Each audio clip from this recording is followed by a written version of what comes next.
ભગવાનમાં આપણો પ્રેમ નથી, ભગવાનમાં પ્રીતિ નથી. કેમ? કારણ કે ભગવાન દેખાતા નથી. હજી કોઈને પણ પૂછે ભગવાનને જોયા છે? નથી. લોકો ના પાડે નથી જોયા અમે. તો ભગવાનને જોયા નથી એટલે એમાં વિશ્વાસ આવતો નથી. એક શંકા થાય કેવા હશે, કોણ હશે, એનું સ્વરૂપ કેવું હશે, એનું નામ શું હશે, અનેક પ્રકારના પ્રશ્નો છે. પણ જો ભગવાન સમજાય શ્રવણથી. એટલા માટે નવધા ભક્તિનો પ્રારંભ જ્યાં થયો છે ભાગવતની અંદર, શ્રી પ્રહલાદ મહારાજ કહે છે શ્રવણમ કીર્તનમ વિષ્ણુર સ્મરણમ પાદ સેવનમ અર્ચનમ વંદનમ દાસ્યમ સખ્યમ આત્મનિવેદનમ. આ નવધા ભક્તિ જે છે ને એનો પ્રારંભ ક્યાંથી થયો છે? શ્રવણમ. સાંભળવું પડે. આ પ્રથમ ભક્તિ છે. જ્યાં સુધી કોઈ ભગવાનના વિષયમાં સાંભળે નહીં ત્યાં સુધી એને ભગવાનના વિષયમાં કોઈ પ્રકારનું જ્ઞાન થાય. ભગવાનને સમજી ન હોય. અને કળિયુગનો પ્રોબ્લેમ એ છે સાંભળવું નથી કોઈ, બધાને બોલવું છે. સાંભળવા કોઈ રેડી જ નથી. કોઈ પિતાને જઈને પૂછો દીકરો સાંભળતો નથી, પતિને પૂછો પત્ની સાંભળતી નથી, પત્નીને પૂછો પતિ સાંભળતા નથી, પ્રમુખને પૂછો સોસાયટી સાંભળતી નથી, નેતાઓને પૂછો પ્રજા સાંભળતી નથી, શિક્ષકને પૂછો વિદ્યાર્થી સાંભળતા નથી. મોટો પ્રોબ્લેમ છે શ્રવણ નથી. બોલવું જ બધા, સાંભળવું નથી. પણ જો ભગવાને આપણી રચના જ એવી કરી છે, મોઢું એક આપ્યું છે, કાન બે આપ્યા છે. બોલો ઓછું, સાંભળો વધારે. એટલે કાન બે આપ્યા. એક હોય તો એનો હાલે કામ. બે કાન આપ્યા. હું કેમ કે શ્રવણ કરો, સાંભળો વધારે, બોલો ઓછું. તો કહેવાનો અર્થ એ છે કે શ્રવણ જે છે એ પહેલી ભક્તિ છે. અને ભગવાનમાં પ્રેમ શ્રવણથી થાય. સાંભળવું પડે ભગવાનના વિશે. અને એટલા માટે ભાગવતની અંદર રૂકમણીજી જે ભગવાન કૃષ્ણને પત્ર લખે છે, જો રૂકમણીજી ક્યાં નિવાસ કરે છે? મહારાષ્ટ્રની અંદર, વિદર્ભ દેશ. ભગવાન કૃષ્ણ રહે છે દ્વારિકામાં. હવે રૂકમણીજીને ભગવાનમાં પ્રેમ થયો છે. પણ એક પ્રશ્ન થાય, બે ક્યારે એકબીજાને જોયા નથી, ક્યાંય બે મળ્યા નથી ક્યારેય. તો રૂકમણીજીને કૃષ્ણમાં પ્રેમ કેવી રીતે થયો છે? નારદ મુનિ જ્યારે જ્યારે વિદર્ભની મુલાકાત લે છે ત્યારે એ દરબારની અંદર ભગવાન કૃષ્ણની કથા કહે છે, ભગવાનની કથા સંભળાવે છે. અને કથાને રૂકમણીજીએ સાંભળી છે. હવે જો કથા શું છે તો કે છે ભગવાનના નામ રૂપ ગુણ અને લીલાની જે ચર્ચાઓ છે ને એને કથા કહે છે. તો ભગવાનના નામની ચર્ચા હોય, ભગવાનના રૂપની ચર્ચા, ભગવાનના ગુણ અથવા લીલાઓ. તો ભગવાનના ગુણ એવા મધુર છે કે એ ભગવાન કૃષ્ણના ગુણોને સાંભળતા સાંભળતા રૂકમણીજીને ભગવાનમાં પ્રેમ થયો છે. એક બ્રાહ્મણને પત્ર લઈને મોકલે છે રૂકમણીજી દ્વારિકા, કારણ કે એના ભાઈએ એના વિવાહ શિશુપાળ સાથે નક્કી કર્યા છે. હવે રૂકમણીજીએ નક્કી કર્યું છે કે વિવાહ તો કૃષ્ણ સાથે કરીશ. પત્ર લઈને એ બ્રાહ્મણ દ્વારકા પહોંચે. ભગવાન શ્રી કૃષ્ણ કહે છે, હે બ્રાહ્મણ દેવ આ પત્ર તમે વાંચો. અને બ્રાહ્મણ દેવ પત્ર વાંચે. પ્રથમ શ્લોક સુખદેવજી કહે છે રૂકમણ્ય વાચ કે છે શ્રુત્વા ગુણાન ભુવન સુંદર શૃણવતામ તે. પહેલા શ્લોકની અંદર રૂકમણીજી કહે છે શ્રુત્વા ગુણાન ભુવન સુંદર. જો પત્રમાં સૌથી પહેલું સંબોધન હોય તો રૂકમણીજી ભગવાન કૃષ્ણને સંબોધન શું કરે છે? ભુવન સુંદર. કે જે કૃષ્ણ આ જગતમાં તમારાથી સુંદર બીજું કોઈ નથી. સર્વાંગ સુંદર જે ઈશ્વર છે પ્રભુ તમે છો. ભલે લોકો એને કહે છે કે એ પત્ર છે, પ્રેમ પત્ર છે, એ શબ્દ ભલે થોડો મનમાં વિકૃતિ લાવતો હોય પણ વાસ્તવિક એ પત્રમાં ભગવાન કૃષ્ણના ગુણોનું વર્ણન છે, ભગવાનના રૂપનું વર્ણન છે. અને રૂકમણીજી કહે છે ભુવન સુંદર. એ પ્રભુ આ ત્રિભુવનની અંદર તમારાથી વિશેષ સુંદર બીજું કોઈ નથી. આમાં ભીષ્મ પણ કહે છે ત્રિભુવન કમનમ તમાલ વર્ણમ રવિકર ગૌર વરામ વરમ દધાને. કૃષ્ણથી વધારે સુંદર આ જગતમાં બીજું કોણ હોય છે? બ્રહ્મ સંહિતા બ્રહ્માજી કહે છે, કંદર્પ કોટી કમનીય વિશેષ શોભમ ગોવિંદમાદિ પુરુષમ તમ અહમ ભજામિ. કરોડો કરોડો કામદેવ એક સાથે એકત્ર થાય તો કૃષ્ણના રૂપની સામે કામદેવ ફીકા છે. આવું અદ્ભુત ભગવાનનું રૂપ છે. તો ભુવન સુંદર સંબોધન રૂકમણીજીએ આપ્યું છે. એના મનમાં થયું કે પહેલો પ્રશ્ન કૃષ્ણના મનમાં એ આવશે કે જોયા નથી ક્યારેય તો ખબર કેમ પડે આની સુંદરતા કેટલી છે, આ કેટલા સુંદર છે. અને એટલા માટે એ લખે છે સંબોધન પછી, શ્રુત્વા ગુણાન, કે જે કૃષ્ણ મેં ભલે તમને જોયા નથી પણ મેં તમારા ગુણોને સાંભળ્યા છે. શ્રુત્વા ગુણાન ભુવન સુંદર શૃણવતામ તે. અને એ શ્રવણ કરવાના કારણે શું થયું છે કે છે નારદ મુનિના મુખથી જ્યારે તમારા એ ગુણ સાંભળ્યા છે ને અને મારા કર્ણમાં પ્રવિષ્ટ થયા છે. જો ભગવાન કાનથી કેવી રીતે પ્રવેશ કરે, તમે એક વસ્તુ જાણો છો ને, ભગવાનનું એક નામ છે ગરુડ ધ્વજ. ભગવાન ગરુડ ઉપર સવાર થાય, ભગવાનનું વાહન છે ગરુડ. અને ગરુડ જ્યારે ઉડે ને એને પાંખમાંથી સામવેદની ધ્વનિ નીકળે છે ગરુડજીની અંદર. તો ભગવાનનું વાહન છે ગરુડ. આમ પાંખ ફડફડાવે ને સામવેદના મંત્રો નીકળે છે. અને એવા ભગવાન કે છે ગરુડ ઉપર સવાર થઈ કર્ણના માધ્યમથી પ્રવિષ્ટ થઈ રહ્યા છે કાન. જો કર્ણ મહાભારતનું એક પાત્ર પણ છે કર્ણ, અને એના વિષયમાં એક એવી કથા છે કે એ સોનાનું દાન કરે છે એને. તો હિન્દીમાં સોનાના બે અર્થ થાય, સોના મતલબ સુવર્ણ અને સોના મતલબ સુવું, નિદ્રા, છે ને બે અર્થ. તો કર્ણ સોનાનું દાન કરે છે, એ એની સફળતા છે. મહાભારતની અંદર આ પ્રસંગ વર્ણિ છે. પ્રતિદિન કર્ણનો નિયમ હતો સુવર્ણનું દાન કરવાનું, સોનાનું દાન. તો કે આ કાન પણ જ્યાં સુધી સોનાનું દાન ન કરે ત્યાં સુધી કામ બને નહીં. કાનનું મુખ્ય કાર્ય છે સોના મને નિદ્રા, સુવાનું દાન કરે તો એ કૃષ્ણને પ્રાપ્ત કરે. અને એટલા માટે જે કથામાં હોઈ જાય ને એને ભગવાન ક્યારેય મળતા નથી. સમજવા આવ્યું? કથામાં હું એ બહુ અઘરું છે. કારણ કે એકવાર પાર્વતીજી હોઈ ગયા, રામચરિતમાનસના પ્રારંભમાં કથા છે એને, એક બાર ત્રેતા યુગ માહી શંભુ ગયે કુંભજરી સિપાહી સંગ સતી જગ જનની ભવાની પૂજે ઋષિ અખિલેશ્વર જાની. ગયા કથા સાંભળવા શિવજી, અને સતીને વોર્નિંગ આપેલી છે હોવાનું નથી. પણ સ્ત્રી સહજ સ્વભાવ પાછા હોઈ ગયા કથામાં. અને સુવાનું પરિણામ એ આવ્યું ભગવાનની પ્રાપ્તિ નથી. જ્યારે રિટર્ન આવે છે ને રસ્તામાં ભગવાન રામ અને લક્ષ્મણ બે વનવાસી વેશમાં છે, પણ ભગવાન શિવને દર્શન થયું છે. કારણ કે પૂર્ણ એકાગ્રતાથી કથા સાંભળી દર્શન થયું. શિવજીએ પ્રણામ કર્યા, સતીને સંદેહ થઈ ગયો. પરિણામ એ થયું કે દક્ષના યજ્ઞમાં દેહનો ત્યાગ કરવો પડે. એટલે કાન જો સોવાનું દાન નહીં કરે તો એ કથા પ્રાપ્ત નહીં કરી, ભગવાનના ગુણોને પ્રાપ્ત નહીં. કારણ કે આપણે હોઈ ગયા હોય ને કાન બંધ થઈ જાય. નગર કે તાળા તો છે નહીં, આમ તો ખુલ્લા જ છે ને, કે લોક તો લગાવ્યો નથી ભગવાને. કે પેલો હોઈ ગયા પછી અહીંયા લોક થઈ જાય, પછી અંદર કઈ ન જાય. પણ જો નિદ્રા આવે ને પછી બધી ઇન્દ્રિયો બંધ થઈ જાય, કાન બંધ થઈ જાય, પછી અંદર કઈ જાય નહીં, ભલે ખુલ્લા છે તોય ન જાય. એટલા માટે શ્રવણ ભક્તિની પહેલી યોગ્યતા છે નિદ્રાનું દાન કરો, તો જ આ કાનનો ઉપયોગ છે. આજે કર્ણ ઇન્દ્રિય છે ને, આનું નામ અને સંસ્કૃતમાં છે કર્ણ. કર્ણ માને કાન, અને કર્ણનું કામ જ છે સોનાનું દાન. સોના માને સુવર્ણ, સોના માને સુવું. તો એ નિદ્રાનો ત્યાગ કરે ને ત્યારે એ કથાને પ્રાપ્ત કરે છે. તો આ કાનની અંદર કથાને પ્રવેશ કરાવી ને એ બહુ અઘરું છે. મેં તમને હમણાં કીધું ને, કથામાં આપણે બેસી જઈએ એટલું મહત્વનું નથી, એ કથા આપણી અંદર બેસે એ મહત્વનું છે. કેમ? કારણ કે ભગવાન પ્રવિષ્ટ થાય છે, પ્રવિષ્ટ કર્ણરંધ્રેના. અને ભગવાનની ગરુડ ઉપર સવાર થઈને જ્યારે આવે છે હૃદયમાં, અને હૃદયમાં જ્યારે ભગવાન ઉતરે ત્યારે શું કરે છે?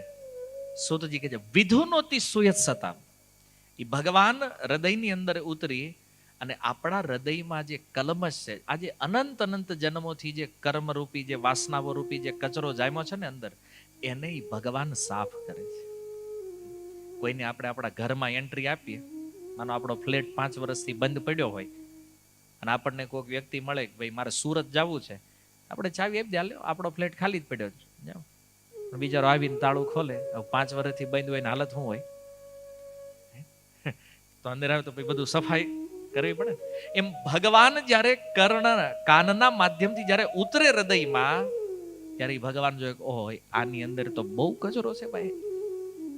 કેમ? કારણ કે અનંત અનંત જન્મો વયા ગયા છે આપણા આ કર્મના હિસાબમાં.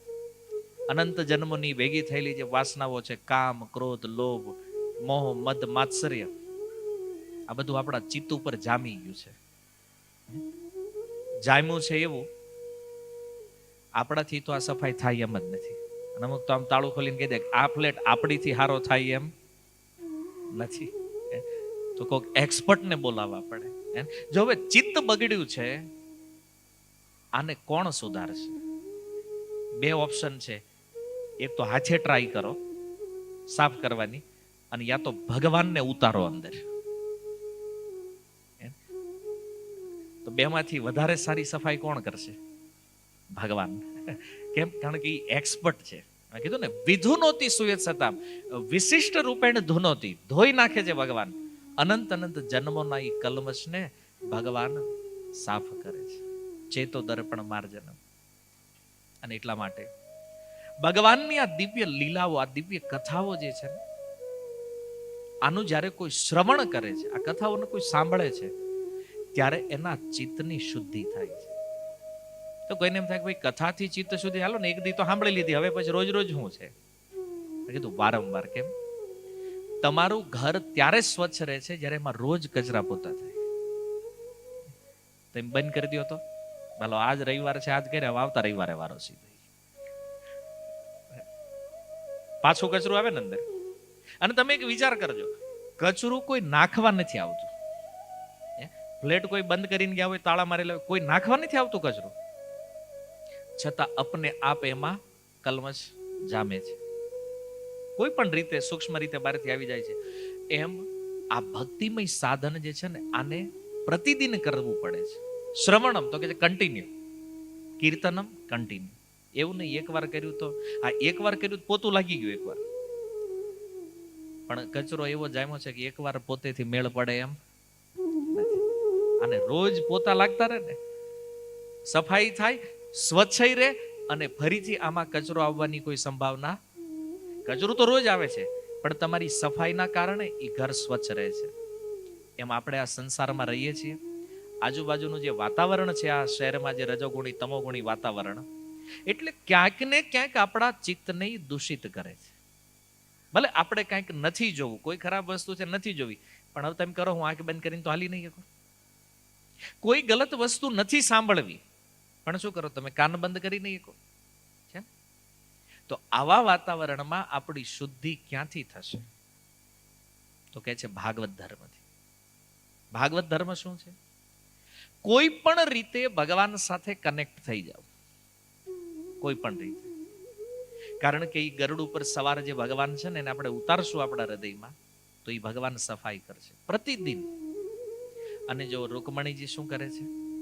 પ્રતિદિન ભગવાનની કથા સાંભળે છે. તો એક પ્રશ્ન થાય, નારદજી રોજ રોજ તો આવતા નથી ને, પણ જે કથાઓને સાંભળી છે, આ કથાઓનું ચિંતન કરે છે, એનું મનન કરે છે. અને એ ચિંતન મનન કરવાના કારણે ધીરે ધીરે એનું ચિત્ત તો શુદ્ધ થઈ ગયું, પણ ચિત્ત શુદ્ધ થવાની સાથે સાથે એ રૂકમણીજીને બીજું ફળ પ્રાપ્ત થયું, એને ભગવાનમાં પ્રેમ થયો છે. તો ભગવાનની અંદર પ્રેમ કરવો હોય ને, તો એનું શ્રેષ્ઠ માધ્યમ શું છે? કૃષ્ણ કથા. શૃણવતામ સ્વકથા કૃષ્ણ પુણ્ય શ્રવણ કીર્તન વિધુનોતી સુયત સતામ. સુતજી કહે છે, ભગવાન કૃષ્ણની કથાઓને સાંભળો, અને સાંભળવાથી જ પ્રેમ થાય. જો આ કાનનું કામ બહુ મહત્વનું છે. કાનથી કામ લેવાનું છે. એ કાનથી આપણે કામ નથી લેતા, આપણે આંખોથી વધારે કામ લઈએ. આપણે ઉલટી દિશામાં ભાગીએ, એનું કારણ આ છે. શ્રવણ. કર્ણેન્દ્રિયનો ઉપયોગ કરવો પડશે કૃષ્ણમાં પ્રેમ કરવા માટે. જો રાશિ એક જ છે, કર્ણ કૃષ્ણ. કર્ણનો ઉપયોગ કરશો ને તો કૃષ્ણ મળશે. એટલે સાંભળવું જરૂરી છે. અને એક બીજી વસ્તુ તમે જુઓ કે આ બિલ્ડિંગમાં એટલા બધા લોકો તમે રહ્યો છો, હવે આમાં એવું થશે ને કોકની યાર નહીં જામતું હોય, એટલે આમ તમે બાતા છો એવું નથી કહેતો હું, પણ આ મનથી થોડુંક હોય કે આમ ઓછું જામે એમ એની યાર, આમ ઓછું બેહવાનું બોલવાનું આવું બધું હોય એમ એક બિલ્ડિંગમાં રહેતા હોય તો. આનું કારણ શું છે? કોઈને કહ્યું કે આમાં એટલા ફ્લેટ છે બધાની હારે એક હરખો સંબંધ છે? ના, કોઈક વધારે પ્રિય છે, કોઈક ઓછું પ્રિય છે. કારણ શ્રવણ છે એનું. પણ તમે સાંભળ્યું છે કે ઓલા માળે ઓલી બાજુના ફ્લેટ વાળા બેન છે ને એનાથી થોડુંક આગું રહેવું સારું. હવે આવું કોઈકે કહી દીધું, તમે એ બેનને ઓળખતા નથી, તમારે એના કઈ લેવા દેવાય નથી, પણ કોઈએ તમને એવું કીધું કે ઈ બેનથી થોડાક ડિસ્ટન્સ બનાવીને રાખજો, એટલે એને ભાળવીને એટલે આપણે આગળ સાંભળીને જ ખાલી. અને કોઈના વિશે સાંભળ્યું કે નહીં આ બાજુના ફ્લેટ વાળા એ બેન બહુ સારા છે, સ્વભાવ બહુ સારો, તો પછી એની હારે ડીલિંગ થાય, મિત્રતા વધે. તો કોઈમાં પ્રેમ છે પણ સાંભળવાના કારણે છે, એના વિશે સારું સાંભળ્યું છે એના પ્રત્યે પોઝિટિવ છે આપણે. કોઈના વિશે આપણે નેગેટિવ સાંભળ્યું છે તો એના પ્રત્યે આપણે નેગેટિવ થઈ જાય છે. તો શ્રવણની આપણા જીવન ઉપર બહુ મોટી અસર છે. આપણે આ સંસારમાં જેને જેને પસંદ કરીએ છીએ, જેને પસંદ નથી કરતા, આ બધું શ્રવણ ઉપર ડિપેન્ડ કરે છે. ખાલી વ્યક્તિ માટે નથી હો, કોઈ વસ્તુ માટે પણ. તમને કોઈ એમ કહી દે ને કે આ દુકાને સારું મળે એટલે પછી સારું, એ ગમે એવું હોય, એકવાર કાનમાં કોઈ નાખી દીધું કે આ સારું એટલે થઈ ગયું. આપણે ત્યાં પહોંચી જાય અને એકાદ વાર છેતરાવી પછી ખબર પડે આ સારું નથી, પેલા બેન કહેતાથી ખોટું છે, પણ સાંભળ્યું એટલે એકવાર ગયા ને, એકવાર અનુભૂતિ થઈ ને. તો શ્રવણ ઉપર જ આપણું જીવન ડિપેન્ડ છે. શ્રવણથી જ આપણી પસંદ નાપસંદ થાય છે. શ્રવણથી જ આપણને કોઈ પ્રિય છે, કોઈ અપ્રિય છે. તો આ જ શ્રવણનો યદિ જો સહી ઉપયોગ કરવામાં આવે, જેમ પ્રહલાદ મહારાજ કહે છે કે આ નવધા ભક્તિ તો છે, પણ નવધા ભક્તિમાં પણ કે જે ઇતિ પુંસાર પિતા વિષ્ણુ ભક્તિ છે નવલક્ષણા, આ નવધા પ્રકારની ભક્તિ જો ભગવાન વિષ્ણુને સમર્પિત કરવામાં આવે તો આ પ્રેમ ઉત્પન્ન કરે છે. અને આ સત્સંગમાં આપણે આ શીખવાનું છે કે શ્રવણના માધ્યમથી કૃષ્ણમાં પ્રેમ, કારણ કે કૃષ્ણને આપણે જોયા નથી. જે ભગવાનને જોયા નથી ને એ ભગવાનમાં પ્રેમ કરવાનો છે. બ્લાઇન્ડ નથી જોયા આપણે ભગવાન. અને ઘણા લોકોની પ્રશ્ન છે કે ભાઈ જોયા નથી તેને માનવા કેમ? પણ ભગવાનમાં પ્રેમ તો જોયા વગેરે જ કરવો પડશે, સાંભળીને, જેમ રૂકમણીજીએ કર્યો છે. શ્રુત્વા ગુણાન ભુવન સુંદર શૃણવતાંતે. અને જ્યારે કૃષ્ણના ગુણ કાનના માધ્યમથી અંદર ઉતરે છે તો કહે છે કે શરીરનો જે તાપ છે, માયા જ્યારે તપાવે છે, રૂકમણીજી તો વિરહમાં તપે છે, કૃષ્ણના વિરહમાં જે અંગમાં તાપ જે ઉત્પન્ન થયો છે, સામાન્ય વ્યક્તિ માટે એ છે માયાનો તાપ. માયા જ્યારે તપાવે કોઈ જીવને, અને એવા સમયમાં કોઈ કૃષ્ણ કથા સાંભળે છે તો એ કથા કેવી અસર કરે છે? બોલે કોઈ દાવાનળ લાગ્યો હોય જંગલમાં, અને દાવાનળની જે અગ્નિની જ્વાળાઓ છે એનાથી કોઈ પશુ પક્ષીઓ આ બધા બળતા હોય વૃક્ષો, અને એમાં આકાશમાંથી મુશળધાર વર્ષા થાય, જે અગ્નિથી તપે છે ને એની ઉપર વરસાદ થાય, તો એ પશુ પક્ષીઓને જેમ શીતળતા, જેવી શાંતિનો અનુભવ થાય, એમ જ્યારે કાનના માધ્યમથી કૃષ્ણ કથા અંદર ઉતરે ને ત્યારે અનંત જન્મોથી તાપથી તપતા એ જીવને એવી શાંતિ મળે. આધ્યાત્મ છે, શાંતિ પ્રાપ્ત કરવાનું પહેલું સ્ટેપ આ છે. શ્રવણ, સાંભળો કૃષ્ણ કથા. નહીતર તો પ્રોબ્લેમ એ છે કે બહાર ગમે એટલી ઠંડી હોય પણ અંદરથી બળતા હોય, આનું શું કરો તમે? આચાર્યો ઘણી વાર કે એસીમાં બેઠા હોય પણ અંદર જે આગ લાગી છે ને આને એસી ઠંડી ન કરીએ, છોડ ઉપર રાખીને બે જાવ તોય ટાટું ન થાય. આ જલન જે છે ને આને કેવલ કથા શાંત કરી શકે. અને આ સંસાર જે છે ને એ વાસ્તવમાં એક દાવાનળ છે. અહીં બધા હળગે છે મોટા ભાઈ, ભલે દેખાતા નથી. કોક એકબીજાને જોઈને, કોક અંદરથી, કોક પોતાનાથી, કોક પારકાથી, પણ બળે છે બધા. ચક્રવર્તી પાસે સંસાર દાવા નલ લીઢ લોક ત્રાણાય કારુણ્ય ઘના ઘનત્વમ. આ સંસાર એક દાવાગ્નિની સમાન છે. અને કોઈને કોઈ કારણથી વ્યક્તિમાં તાપ છે, જ્વાળાઓ છે. અને આની શાંતિ જે છે ને એ કૃષ્ણ કથામૃત છે. જ્યારે અમૃત રૂપી કથા જ્યારે એના ચિત્ત ઉપર વર્ષા કરે ને ત્યારે એ શાંત થાય. એમ લાગે કે અનંત અનંત જન્મનો થાક હવે ઉતરી ગયો છે. આવું લાગે જ્યારે કથામાં બેઠા હોય ત્યારે.